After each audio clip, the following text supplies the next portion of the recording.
Assalamualaikum warahmatullahi wabarakatuh. Kenalkan, nama saya Muhammad Farhan dari Prodi Hukum Keluarga Islam, Fakultas Syariah dan Hukum, UIN dan pada Palembang.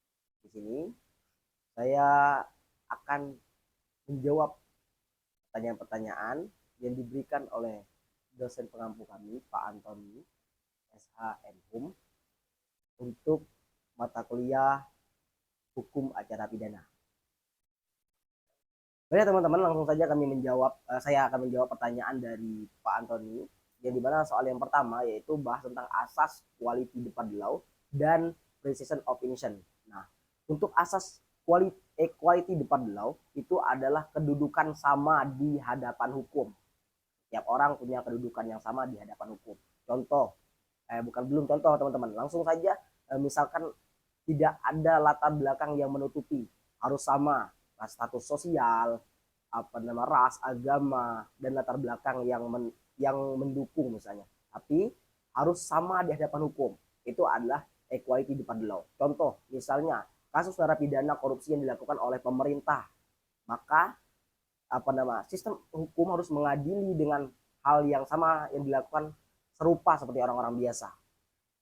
Terus asas yang kedua yaitu presumption of innocence, itu bahwa seseorang yang dianggap tidak bersalah sampai terbukti bersalah.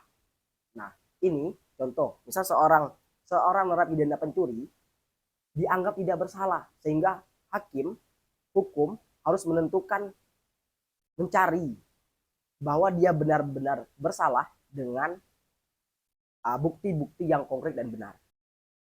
Baiklah, langsung saja saya akan menjawab pertanyaan nomor 2. Pertanyaan nomor 2 yaitu upaya hukum banding dan kasasi. Upaya hukum banding dan kasasi. Upaya banding adalah proses permohonan kepada pengadilan lebih tinggi untuk meninjau kembali ke pengadilan yang lebih rendah. Nah, kasasi adalah proses permohonan kepada Mahkamah Agung untuk meninjau kembali hal yang sudah memiliki kekuatan hukum yang tetap. Kenapa dua hal ini harus dilakukan? Karena perkara yang dilibatkan kepada orang yang merasa tidak puas itu, maka mereka diberikan hak untuk banding dan kasasi. Nomor 3. Soal nomor 3 itu kewenangan pengadilan untuk mengadili, penegakan hukum oleh hakim, dan kemerdekaan hakim. Nah, kewenangan pengadilan untuk mengadili itu diatur dalam undang-undang. Wewenang itu diatur oleh undang-undang untuk pengadilan untuk memeriksa, memutuskan perkara-perkara yang diajukan kepadanya. Nah, penegakan hukum oleh hakim itu adalah proses di mana hakim harus bertindak adil dalam melaksanakan tugasnya tanpa ada paksaan, harus bersifat independen dalam mengerjakan tugasnya. Nah, kemerdekaan hakim ini adalah kebebasan bagi hakim untuk menjalankan tugasnya tanpa ada penekanan dari pihak lain untuk menjalankan tugas-tugasnya. Dan selanjutnya untuk nomor 4 yaitu disuruh menjelaskan perbedaan antara rule of law dan restart. Nah, rule of law, dua kata ini adalah sebuah tradisi hukum di mana rule of law adalah prinsip yang dimiliki semua orang dan pemerintah untuk tunduk terhadap hukum. Nah, sedangkan restart itu adalah prinsip untuk negara dan pemerintah yang berbasis hukum. Nah, di situ kenapa terdapat perbedaan di antara keduanya? Bahwa kalau yang rule of law itu semua orang dan pemerintah juga harus tunduk terhadap hukum, maka sama.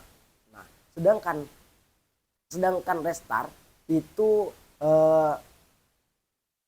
negara harus berbasis hukum, pemerintahnya menjalankan